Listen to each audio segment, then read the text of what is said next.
Hi, I'm Ian Gilmer. I hope you're going to enjoy this 360-degree video tour. It's of St Andrews and St George's West, a congregation I've been proud to serve since 2011. I hope you enjoy looking round this building. There's a lot to see here. If you were coming into this building to look at it for the first time, I suggest you look to the pulpit, which is in the centre of the church. That takes you right back to the beginning of this congregation, 1784. It has reduced in size. It's much, much lower as the years have gone on, so that the preacher is more tuned into the congregation and doesn't have such a gap in height. And in front of the pulpit, you'll see there's a massive dais area, which means we can have shows, it means we can have our choir here, it means we can have book festival events. On the right-hand side of the dais, we have the font, and the font comes from St George's West. We linked with St George's West in 2009 and the formal union in 2011. And it shows that as the church has changed through years, created unions with St George's and Charlotte Square and then St George's West, we've integrated some of their thoughts and feelings and furniture.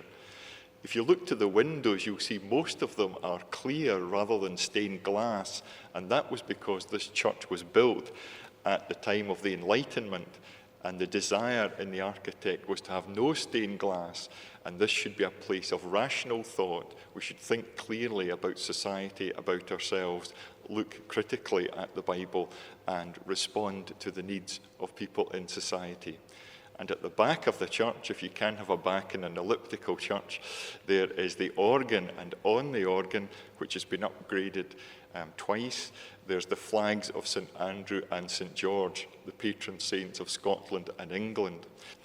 So we have a series of banners in the church which you can also look at when you're in, which tell you the story of the disruption which happened in 1843, happened within this church building as the church split in two. The whole of Scotland was split in two in terms of church. So we tell the story not just of this congregation, but also of a wider group in Scotland.